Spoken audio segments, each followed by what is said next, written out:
adults waiting for 2 or 3 hours in the lobby, waiting for their ride. So that's very stressful on them, and that whole stress issue is a big thing that we see in older adults, because when they're stressed, they become a little bit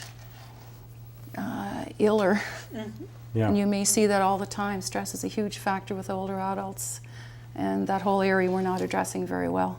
Segue into the mental health side of things. Yeah. All right, we have to take a quick break, but Jana, thank you for being with us. Good to hear about your business. And when we come back, we'll talk about some of the other challenges facing seniors in Ottawa and what the community is doing in the form of solutions. We'll be right back on Talk Ottawa. There's more than one way to join the discussion on Talk Ottawa. Just log on to rogerstv.com, follow show listings to Talk Ottawa, and send us an email with your thoughts or ideas. We want to hear from you on Talk Ottawa, the right choice for your voice.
Welcome back to Talk Ottawa. We're talking about some of the challenges our community faces with an aging population and what types of solutions we need to have in place in the future to help our seniors. And I want to come back to something you said a few minutes ago, Bernard, and that is the image that seniors have of themselves, and even that the community to some extent has of seniors. I heard somebody make a comment recently that we don't value wisdom as much as performance in our society, that there are other cultures where there's more respect for older people, more respect for the fact that they've accumulated knowledge and wisdom in their lives.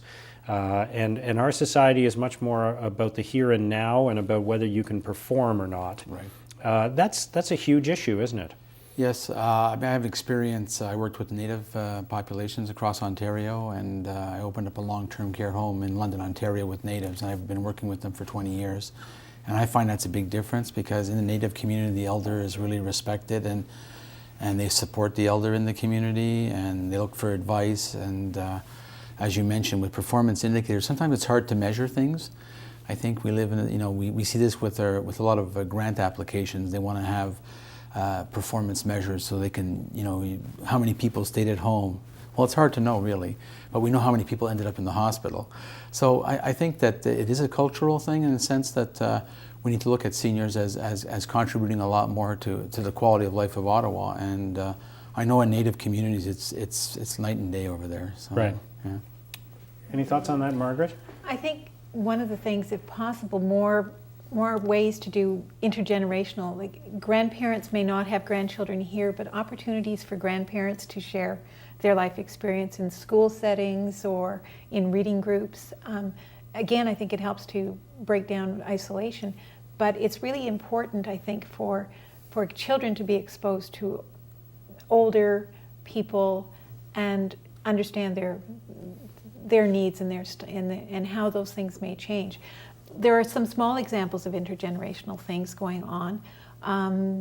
but maybe there's opportunities to do more in school groups. And that's just one very small example, but even Phil Jenkins' article in The Citizen yesterday talked about the wisdom of the authors who published the book about what Woodruff was in the early years, and just he brought it very, very strongly, saying this kind of thing that older people have done to just describe a neighborhood reinforces for us how important it is to stay connected to our community. And that was one example that I thought was very telling about letting others understand what history was. Not that long ago, but it disappears very quickly for a lot of other people. What about you, Sharon? What do you think about that the way our society looks at an aging population and looks at seniors themselves? I believe that wisdom is a big part of our older adults, and I believe bringing the two generations together. I had a neighbor once who always invited the entire neighborhood over for a party, and she said, I always want to be in touch with all generations, not just younger generations, but the teenagers and the older generation. And I think this is where perhaps a little more exposure of families to older adults will perhaps reduce this ageism that we see in some places in the city. Right. Mm-hmm. But it's almost we almost need to remind people of the value of seniors in our community, rather than describe them, as you point out, Bernard, as a burden, because we do it seems as though everything we talk about is in the context of them drawing from society, right, rather than contributing to it. Well, that's why I think the Age-Friendly Project is such an interesting one, and why the World Health Organization has adopted it, because it takes a positive image of seniors, and there's 300 cities across Canada that are participating in this. I would call it a movement. I wouldn't even call it a project. But to look at how we redefine seniors, how we redefine their role in society as being, and in Ottawa, it's exceptionally generous, and they provide a lot of volunteer hours, and we don't really talk about that. All we talk about is, how we're going to deal with the negative issues. And as I said earlier, part of that's because of the economic situation we're in. I mean, the Drummond report was quite clear. I mean, everyone's scurrying around trying to figure out how they're going to integrate and save money and provide service. But there is a lot of money being put in the system. The question is it filtering down the right spots for seniors? And I think that issue is yet to be determined. But certainly I think at the Council on Aging, we're trying to, as much as we can, to project a positive image of seniors on our website. If there are success stories of things that are being done in the Ottawa community, we want to highlight those, and also invite seniors to participate. I really think that the public will be the one that will drive the agenda here. So the Age-Friendly Project, tell us more about that. What exactly is it? Well, it's a 3-year project that was started in cooperation with the City of Ottawa, the Trillium Foundation, as I mentioned, the funders, the Community Foundation, New Horizons, to look at how does Ottawa move forward to become age-friendly, and how do we start assessing, where we're at. Like, are we good in some areas? Like you mentioned, transportation, social inclusion, all those different areas. And then from there, we're in year 2 right now, so it lasts for another year.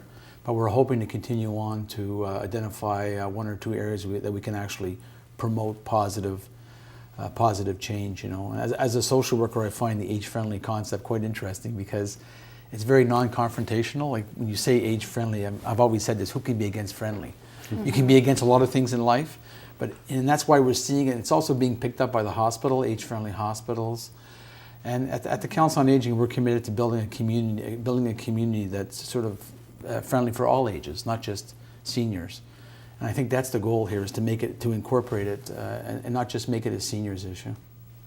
All right, sorry, go ahead, Margaret. Well, it was one of the things that the Age Friendly has is the recreational spaces, and what's really interesting, there's a Seniors Health Promotion Coalition here in the city, and what they're doing is a project that they initiated themselves called Move It Outside. So they're saying, get to know your neighborhood park.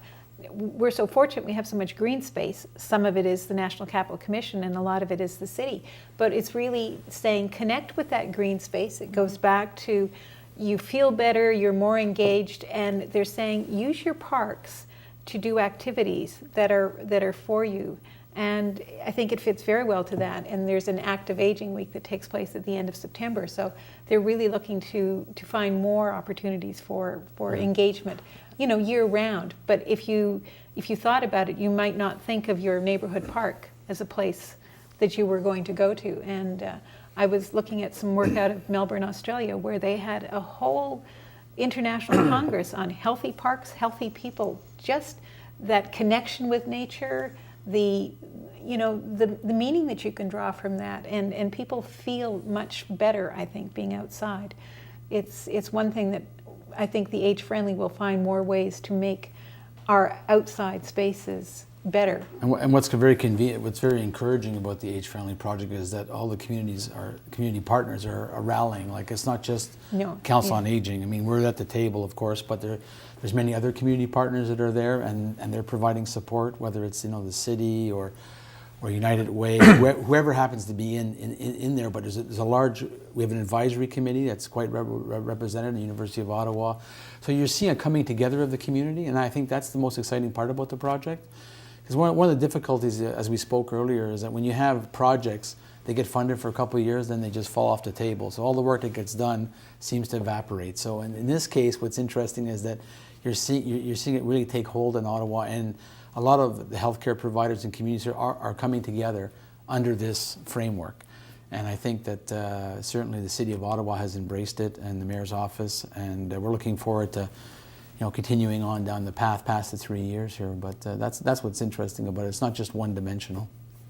All right, so Sharon, let's talk about what the Good Companion Center offers for those people that you serve. What types of things you're able to provide, how you're able to keep your clients active and engaged and involved in that social aspect that you were talking about earlier. We have over 100 fitness programs that we offer, and it goes from anywhere from outside. We do snowshoeing, pole walking, hiking, indoor programs, fitness, those set up specifically for arthritis or osteoporosis, so they become more aware of, or they can deal with their conditions. Or we have meditation to help people deal with chronic pain. We have diabetes clinics, heart care, blood pressure, foot care. We hold social events, birthday parties once a month, dances once every 2 or 3 months, teas, special teas to bring all the members together. We have a very, very active craft center, and we hold 2 events, one at Christmas, one in July, so that people feel like they are part of the organization. They're giving back to the organization itself. Our volunteer base is huge. A lot of the volunteers run the dining room. So there's a lot of volunteers providing the services. A lot of volunteers there. And you get your funding from where? Most of our funding comes from the LIN. We get a small amount from the city and some from the United Way. And that's probably our biggest challenge. Is we're on the ground level delivering programs, but we don't have sustainable funding. So a lot of our work is put into keeping that funding going. And a lot of the time spent by our top executives are proposal writing and trying to keep the stream of programming going. It's not delivering the programs that's our issue. It is the time spent trying to support them. And if people want to find out more about the Good Companion Center or find out the list of programs that you offer, what should they do? We have a website. Mm-hmm. Most of the older adults, though, don't use the website. Right.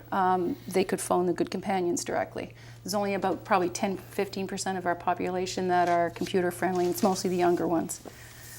All right, we're going to take a quick break. When we come back, we'll talk more about some of the solutions that we're going to need as the population in Ottawa ages over the next 20 years. We'll be right back on Talk Ottawa. There's more than one way to join the discussion on Talk Ottawa. Just log on to rogerstv.com, follow show listings to Talk Ottawa, and send us an email with your thoughts or ideas. We want to hear from you on Talk Ottawa, the right choice for your voice.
Welcome back to Talk Ottawa.